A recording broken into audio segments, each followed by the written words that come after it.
Markus pasal 4. Pada suatu kali, Yesus mulai pula mengajar di tepi danau.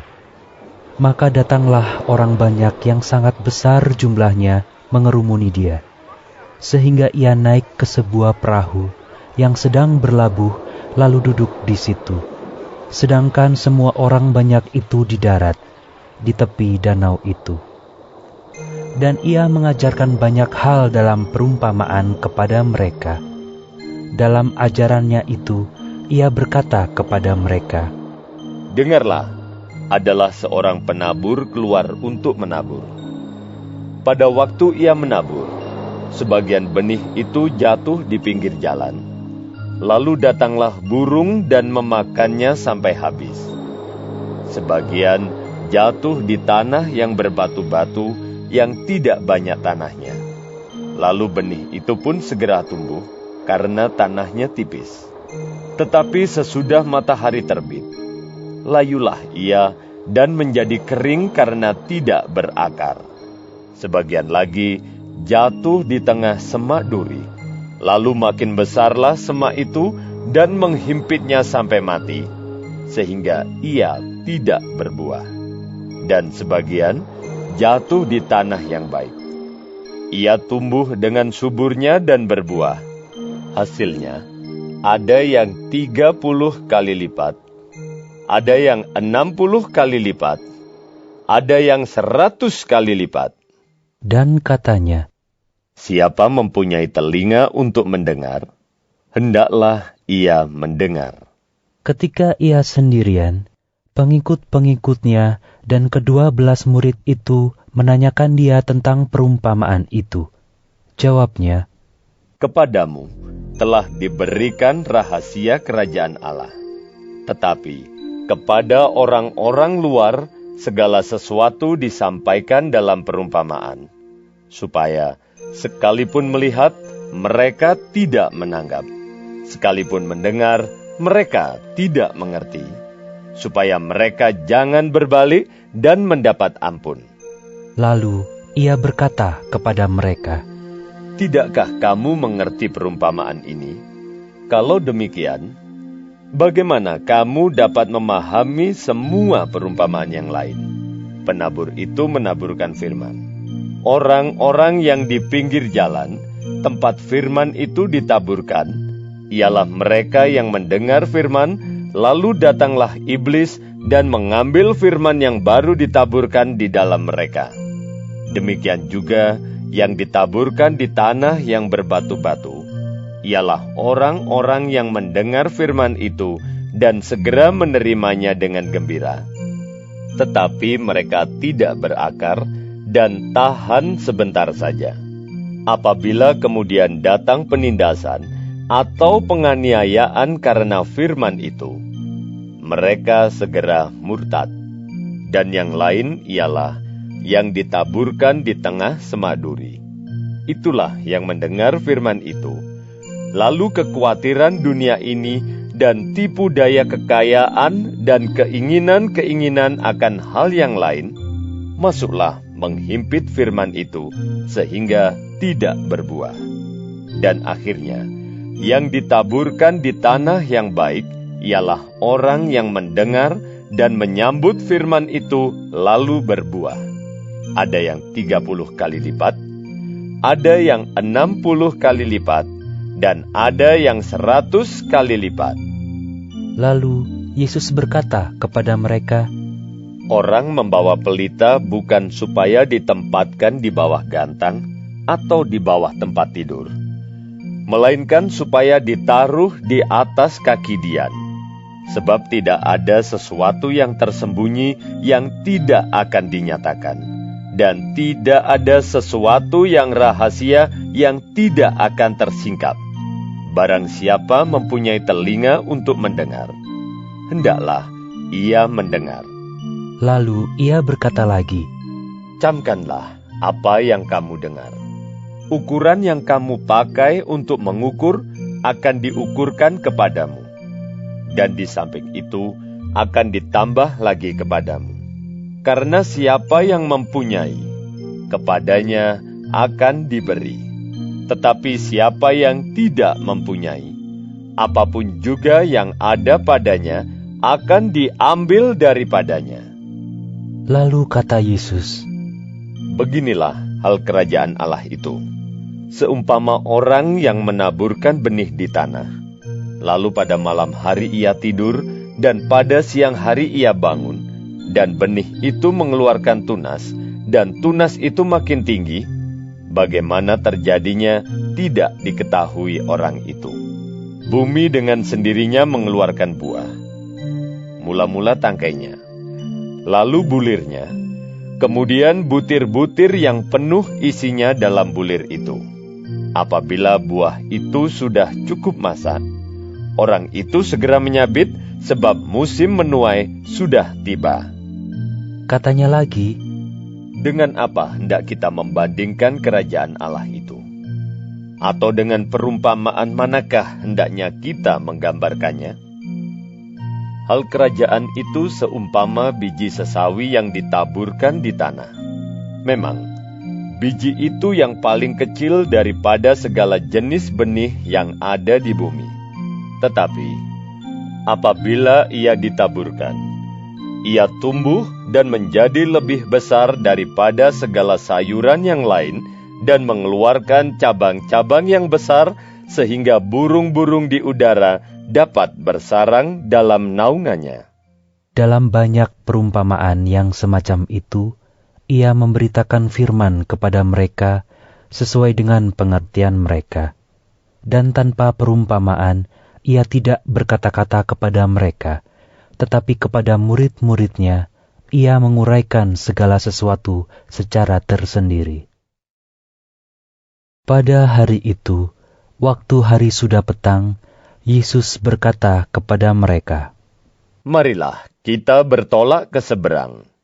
Mereka meninggalkan orang banyak itu, lalu bertolak dan membawa Yesus beserta dengan mereka dalam perahu di mana Yesus telah duduk, dan perahu-perahu lain juga menyertai dia.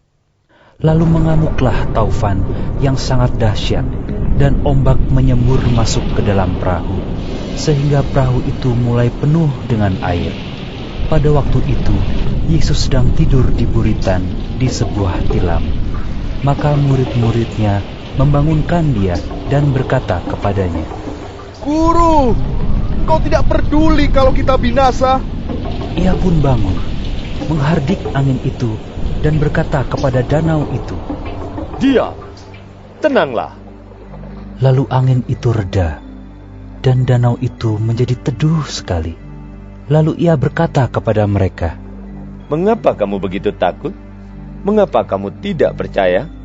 Mereka menjadi sangat takut dan berkata seorang kepada yang lain, Siapa gerangan orang ini, sehingga angin dan danau pun taat kepadanya?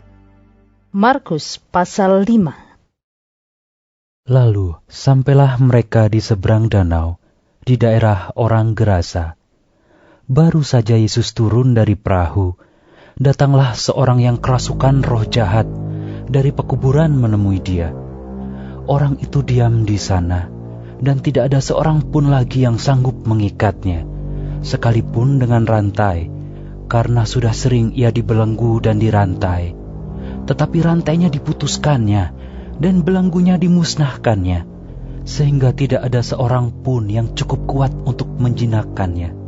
Siang malam ia berkeliaran di pekuburan dan di bukit-bukit, sambil berteriak-teriak dan memukuli dirinya dengan batu.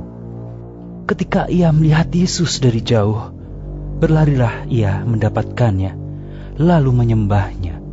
Dan dengan keras ia berteriak, Apa urusanmu dengan aku? Yesus, anak Allah yang maha tinggi. Berialah, jangan siksa aku. karena sebelumnya Yesus mengatakan kepadanya, Hai engkau roh jahat, keluar dari orang ini. Kemudian ia bertanya kepada orang itu. Siapa namamu? Jawabnya, Namaku Legion, karena kami banyak. Ia memohon dengan sangat supaya Yesus jangan mengusir roh-roh itu keluar dari daerah itu.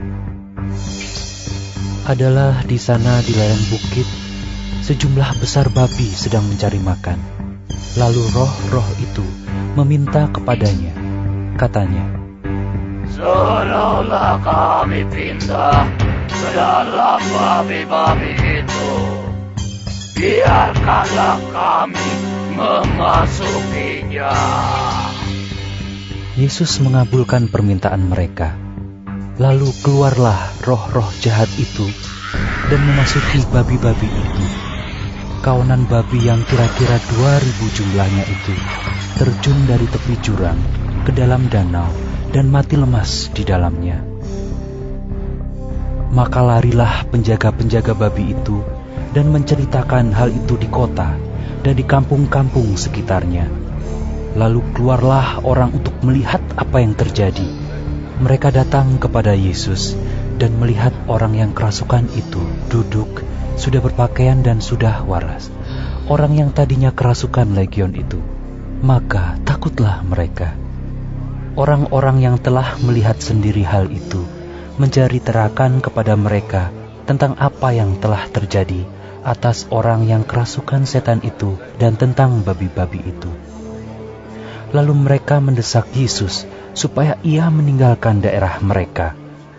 Pada waktu Yesus naik lagi ke dalam perahu, orang yang tadinya kerasukan setan itu meminta supaya ia diperkenankan menyertai dia. Yesus tidak memperkenankannya, tetapi ia berkata kepada orang itu, "Pulanglah ke rumahmu, kepada orang-orang sekampungmu, dan beritahukanlah kepada mereka segala sesuatu yang telah diperbuat oleh Tuhan atasmu, dan bagaimana Ia telah mengasihani engkau." Orang itu pun pergilah, dan mulai memberitakan di daerah Dekapolis segala apa yang telah diperbuat Yesus atas dirinya. Dan mereka semua menjadi heran. Sesudah Yesus menyeberang lagi dengan perahu, orang banyak berbondong-bondong datang, lalu mengerumuni dia.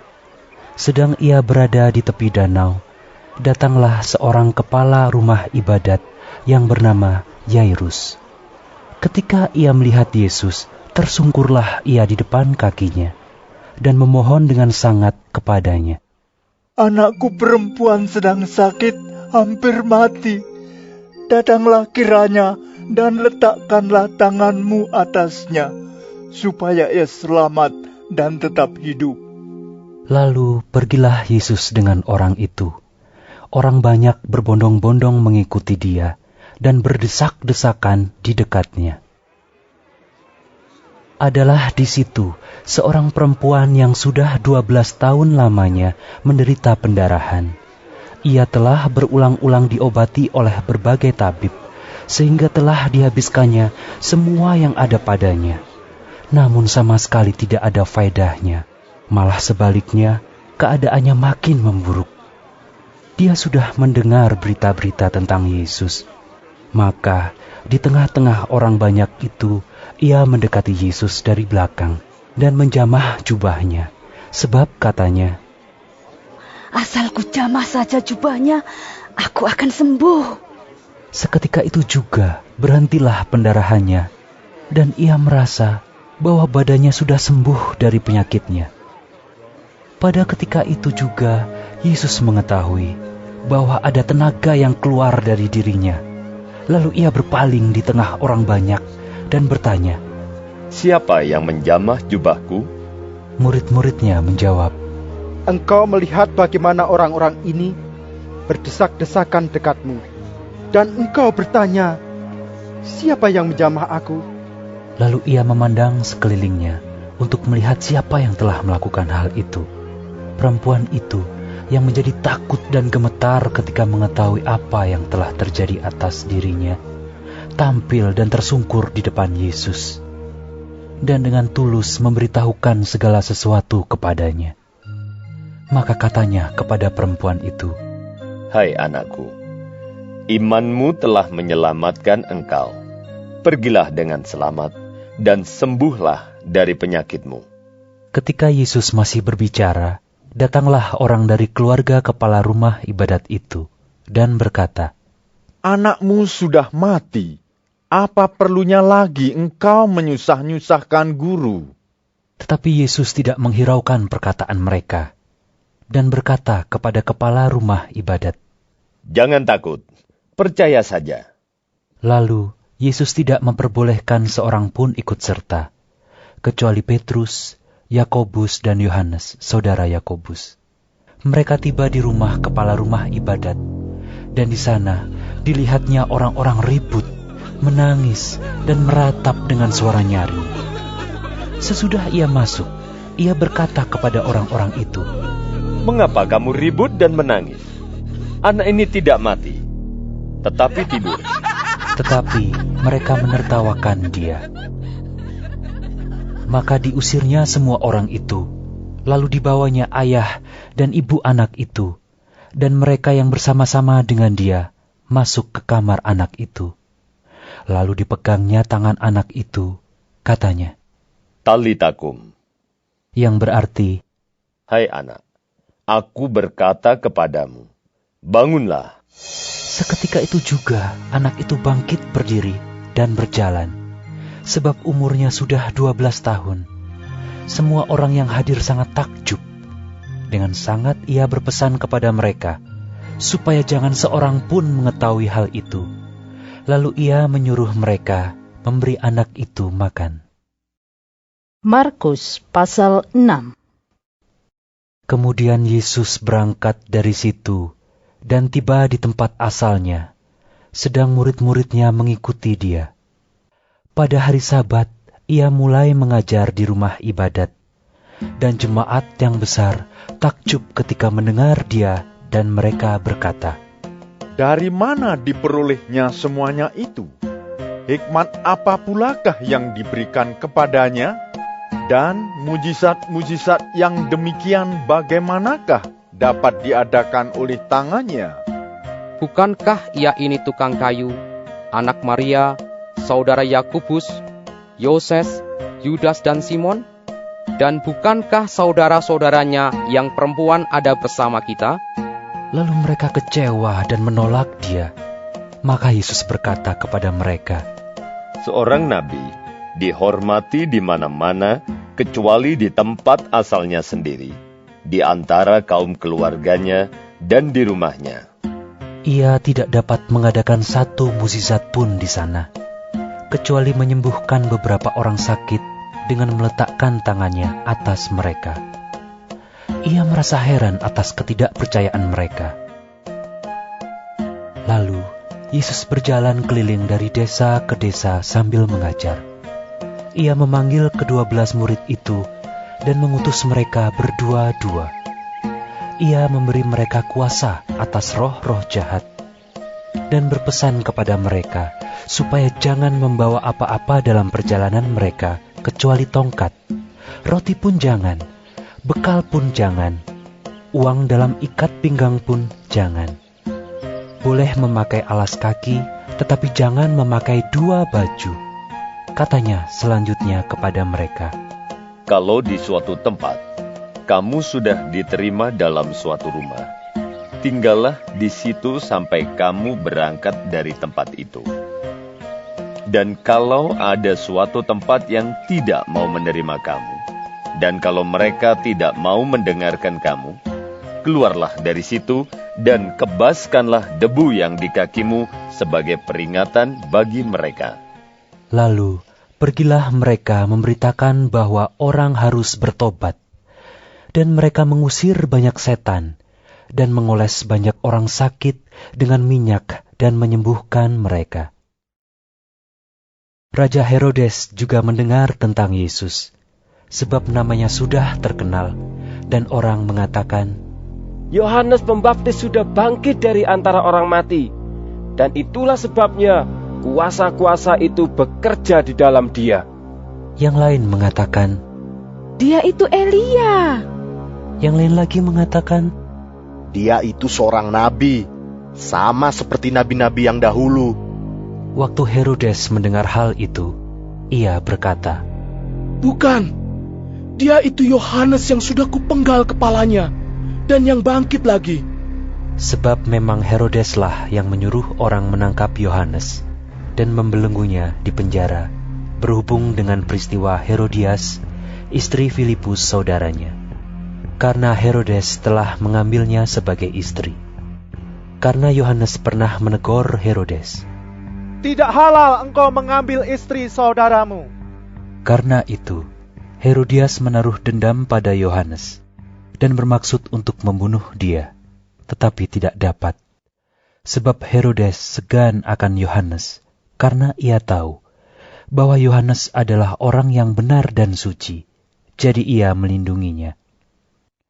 Tetapi apabila ia mendengarkan Yohanes, hatinya selalu terombang-ambing.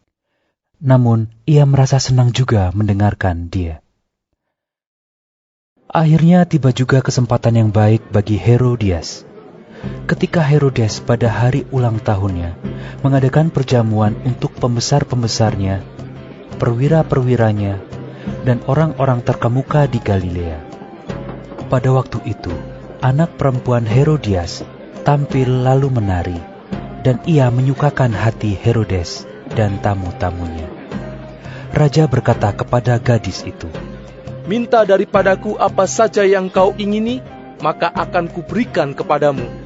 Lalu bersumpah kepadanya, "Apa saja yang kau minta akan kuberikan kepadamu, sekalipun setengah dari kerajaanku." Anak itu pergi dan menanyakan ibunya, "Apa yang harus kuminta?" Jawabnya, "Kepala Yohanes Pembaptis." Maka cepat-cepat ia pergi kepada raja dan meminta, "Aku mau, supaya sekarang juga engkau berikan kepadaku kepala Yohanes Pembaptis di sebuah talam." Lalu sangat sedihlah hati raja.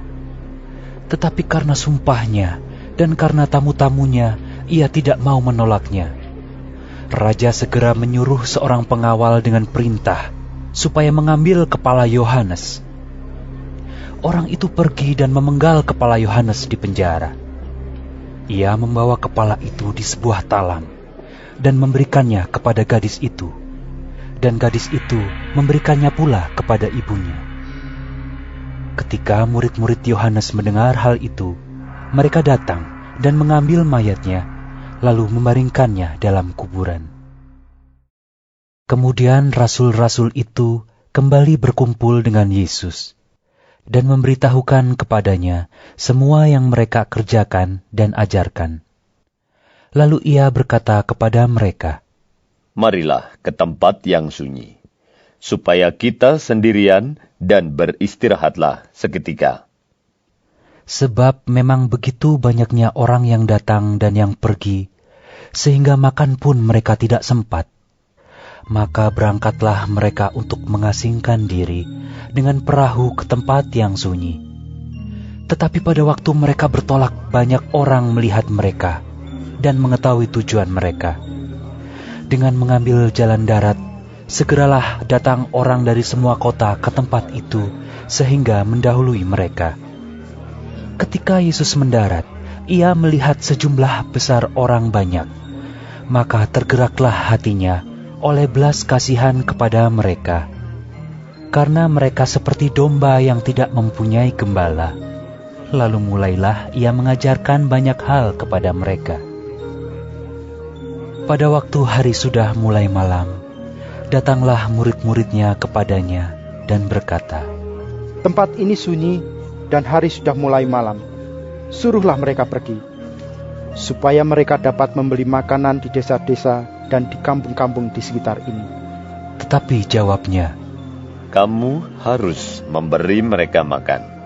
Kata mereka kepadanya, "Jadi, haruskah kami membeli roti seharga 200 dinar untuk memberi mereka makan?" Tetapi ia berkata kepada mereka, "Berapa banyak roti yang ada padamu? Cobalah periksa." Sesudah memeriksanya, mereka berkata, 5 roti dan 2 ikan. Lalu ia menyuruh orang-orang itu supaya semua duduk berkelompok-kelompok di atas rumput hijau. Maka duduklah mereka berkelompok-kelompok, ada yang 100, ada yang 50 orang. Dan setelah ia mengambil 5 roti dan 2 ikan itu, ia menengadah ke langit dan mengucap berkat, lalu memecah-mecahkan roti itu dan memberikannya kepada murid-muridnya, supaya dibagi-bagikan kepada orang-orang itu. Begitu juga kedua ikan itu dibagi-bagikannya kepada semua mereka. Dan mereka semuanya makan sampai kenyang. Kemudian orang mengumpulkan potongan-potongan roti 12 bakul penuh, selain daripada sisa-sisa ikan. Yang ikut makan roti itu ada 5.000 orang laki-laki. Sesudah itu, Yesus segera memerintahkan murid-muridnya naik ke perahu dan berangkat lebih dulu ke seberang, ke Betsaida. Sementara itu, ia menyuruh orang banyak pulang. Setelah ia berpisah dari mereka, ia pergi ke bukit untuk berdoa. Ketika hari sudah malam, perahu itu sudah di tengah danau, sedang Yesus tinggal sendirian di darat.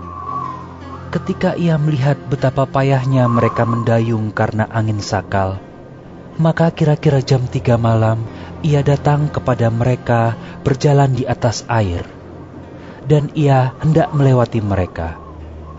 Ketika mereka melihat dia berjalan di atas air, mereka mengira bahwa ia adalah hantu. Lalu mereka berteriak-teriak, sebab mereka semua melihat dia, dan mereka pun sangat terkejut.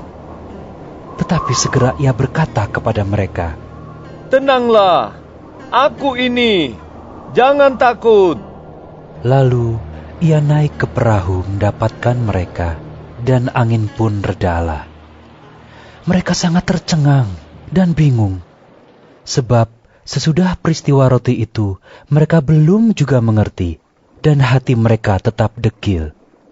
Setibanya di seberang, Yesus dan murid-muridnya mendarat di Genesaret dan berlabuh di situ.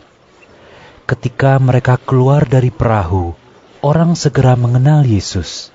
Maka berlari-larilah mereka ke seluruh daerah itu dan mulai mengusung orang-orang sakit di atas tilamnya kepada Yesus, di mana saja kabarnya ia berada.